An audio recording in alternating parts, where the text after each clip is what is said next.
बीरबल एक ईमानदार तथा धर्मप्रिय व्यक्ति था। वह प्रतिदिन ईश्वर की आराधना बिना नागा किया करता था। इससे उसे नैतिक व मानसिक बल प्राप्त होता था। वह अक्सर कहा करता था कि ईश्वर जो कुछ भी करता है मनुष्य के भले के लिए ही करता है। कभी कभी हमें ऐसा लगता है कि ईश्वर हम पर कृपा दृष्टि नहीं रखता, लेकिन ऐसा होता नहीं। कभी कभी तो उसके वरदान को भी लोग शाप समझने की भूल कर बैठते हैं। वह हमको थोड़ी पीड़ा इसलिए देता है ताकि बड़ी पीड़ा से बच सके। एक दरबारी को बीरबल की ऐसी बातें पसंद न आती थीं। एक दिन वही दरबारी दरबार में बीरबल को संबोधित करता हुआ बोला, देखो ईश्वर ने मेरे साथ क्या किया। कल शाम को जब मैं जानवरों के लिए चारा काट रहा था तो अचानक मेरी छोटी उंगली कट गई। क्या अब भी तुम यही कहोगे कि ईश्वर ने मेरे लिए यह अच्छा किया है?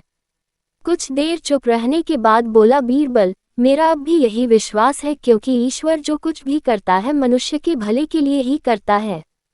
सुनकर वह दरबारी नाराज हो गया कि मेरी तो उंगली कट गई और बीरबल को इसमें भी अच्छाई नजर आ रही है। मेरी पीड़ा तो जैसे कुछ भी नहीं। कुछ अन्य दरबारियों ने भी उसके सुर में सुर मिलाया। तभी बीच में हस्तक्षेप करते हुए बादशाह अकबर बोले, बीरबल हम भी अल्लाह पर भरोसा रखते हैं, लेकिन यहाँ तुम्हारी बात से सहमत नहीं। इस दरबारी के मामले में ऐसी कोई बात नहीं दिखाई देती जिसके लिए उसकी तारीफ की जाए। बीरबल मुस्कराता हुआ बोला, ठीक है जहाँ पनाह, समय ही बताएगा। अब 3 महीने बीत चुके थे। वह दरबारी जिसकी उंगली कट गई थी घने जंगल में शिकार खेलने निकला हुआ था। एक हिरन का पीछा करते वह भटककर आदिवासियों के हाथों में जा पड़ा। वे आदिवासी अपने देवता को प्रसन्न करने के लिए मानव बलि में विश्वास रखते थे। अतः वे उस दरबारी को पकड़कर मंदिर में ले गए बलि चढ़ाने के लिए। लेकिन जब पुजारी ने उसके शरीर का निरीक्षण किया तो हाथ की एक उंगली कम पाई। नहीं, इस आदमी की बलि नहीं दी जा सकती। मंदिर का पुजारी बोला, यदि 9 उंगलियों वाले इस आदमी को बलि चढ़ा दिया गया तो हमारे देवता बजाय प्रसन्न होने के क्रोधित हो जाएंगे। अधूरी बलि उन्हें पसंद नहीं।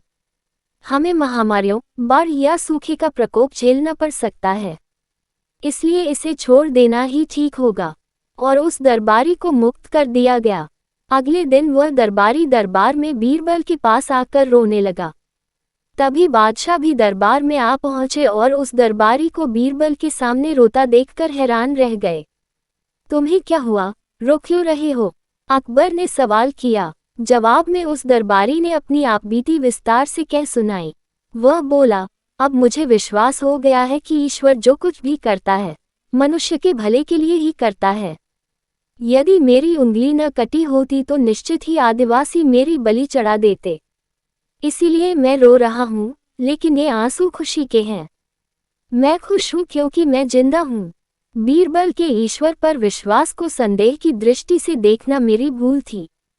अकबर ने मंद मंद मुस्कराते हुए दरबारियों की ओर देखा, जो सिर झुकाए चुपचाप खड़े थे। अकबर को गर्व महसूस हो रहा था कि बीरबल जैसा बुद्धिमान उसके दरबारियों में से एक है।